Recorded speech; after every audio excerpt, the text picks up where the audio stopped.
नमस्कार मंडळी, डॉक्टर सुकन्या कुलकर्णी या यूट्यूब चॅनलमध्ये आपलं स्वागत आहे. गालगुंड, गलसुआ किंवा मॉडर्न सायन्समध्ये मम्स हा व्याधी उन्हाळ्याच्या सुरुवातीला म्हणजे शिशिर आणि वसंत ऋतूच्या मध्ये याचं प्रमाण जास्त पाहायला मिळतं. कारण ह्या दोन ऋतूंमध्ये जी ऋतुसंधी येते, आयुर्वेदात असं वर्णन केलंय की ऋतुसंधीमध्ये अनेक व्याधी होण्याचा संभव जास्त असतो. त्याचप्रमाणे या दोन ऋतूंच्या मध्ये ही गालगुंडांची साथ आपल्याला दिसून येते. गालगुंड याच्या नावामध्येच आहे की गालाच्या मागच्या बाजूला कानाच्या खाली जबड्यापाशी सूज येते, अचानक सूज येते. हा विषाणूजन्य व्याधी आहे, म्हणजे व्हायरल इन्फेक्शन होतं. यात पॅरामिक्सो व्हायरस या व्हायरसमुळे गालगुंड हा व्याधी होतो. यात लाळ ग्रंथी म्हणजे पॅराटॉइड ग्लँड ज्या असतात त्यांना सूज येते, एका बाजूला किंवा दोन्ही बाजूला असू शकते. याची लक्षणं काय दिसतात तर या व्याधीत गालाच्या मागे म्हणजे लाळ ग्रंथींना सूज येते, तीव्र ताप हाय ग्रेड फीवर येऊ शकतो, कानदुखी, डोकेदुखी, भूक न लागणे, चिडचिडेपणा लहान मुलांमध्ये दिसून येतो. शक्यतो हा व्याधी 5 ते 15 वर्षांच्या मुलांमध्ये जास्त प्रमाणात दिसून येतो. एकदा हा व्याधी होऊन गेल्यानंतर त्या व्याधीच्या विरुद्ध प्रतिकार करण्याची शक्ती शरीरामध्ये निर्माण होती. त्यामुळे सहसा हा व्याधी पुन्हा होत नाही. आता हा व्याधी कसा पसरतो? पॅरामिक्सो व्हायरस या विषाणूमुळे हा व्याधी होतो. आता कोविड हा देखील एक व्हायरस होता. आपल्याला माहितीये का कोविड कसा पसरतो? ड्रॉपलेट इन्फेक्शन, रुग्णाच्या लाळेतून.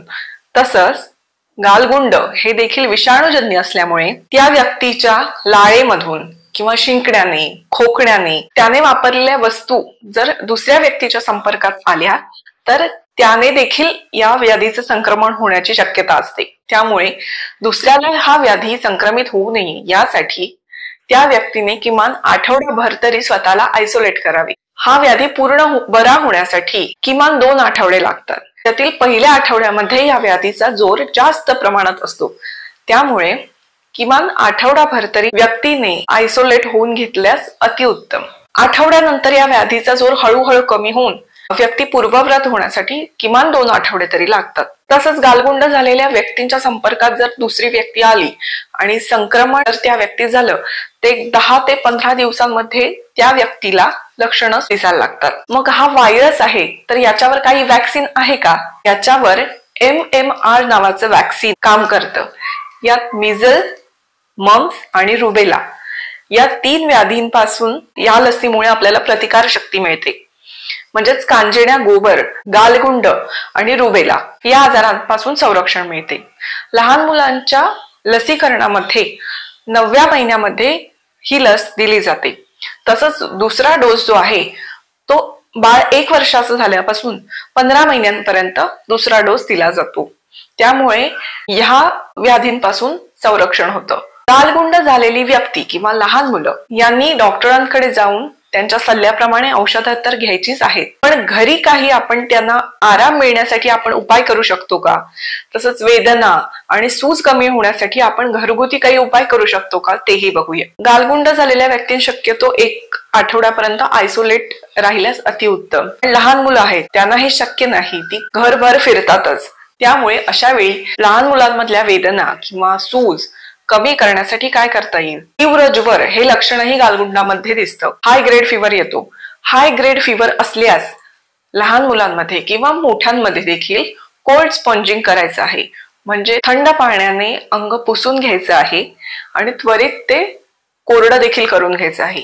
यामुळे जर हाय ग्रेड फीवर असेल तर तो कमी व्हायला मदत होते. तसंच लाळ ग्रंथींना सूज आलेली असते, त्यामुळे अशा व्यक्तींना जबडा उघडझाप करताना वेदना होतात किंवा खाताना गिळताना देखील वेदना होतात.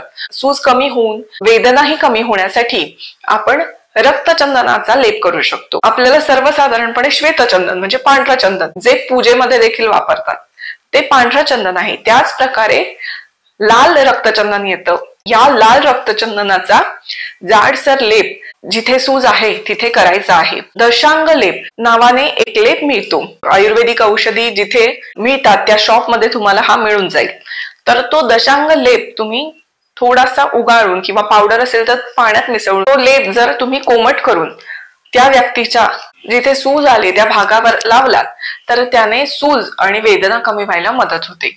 लालिमा जर लालपणा असेल किंवा इरिटेट असेल स्किन झाली तर तुम्ही बर्फाने शेकू देखील शकता। अशा प्रकारे आपण वेदना आणि सूज कमी करू शकतो। आता या व्यक्तींच्या आहार काय द्यायचा किंवा काय द्यायचं नाही हे देखील आपण बघूया।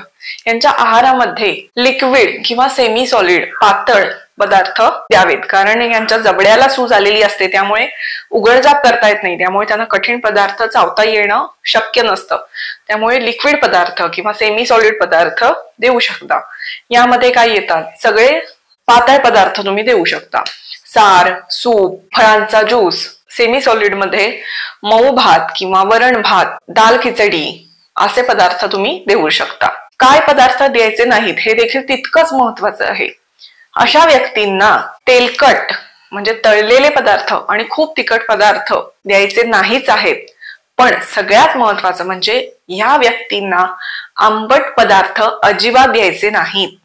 आंबट पदार्थ दिल्यास काय होतं, आंबट पदार्थामुळे तोंडात लाळ जास्त स्त्रवते आणि यांच्या लाळ ग्रंथींना सूज आलेली आहे, त्यामुळे आंबट पदार्थ जर यांच्या मुखात गेले तर लाळ जास्त स्त्रवते आणि वेदना जास्त वाढू शकतात। त्यामुळे अशा व्यक्तींना लोणचं, आंबट फळं किंवा आंबट फळांचा ज्यूस किंवा कोणताही आंबट पदार्थ आहारामध्ये चिंच, लिंबू यांचा वापर या व्यक्तींमध्ये करू नये। अशा प्रकारे आपण गालगुंड का होतो, कसा होतो, त्याचं संक्रमण कसं होतं, तसंच त्याच्यावर घरगुती काही वेदना आणि सूज कमी करण्यासाठी काय उपाय करता येतील, आहार योजना कशी करता येईल हे आपण पाहिलं आहे। तसंच लसीकरण कोणतं देतात याची माहिती देखील घेतली आहे।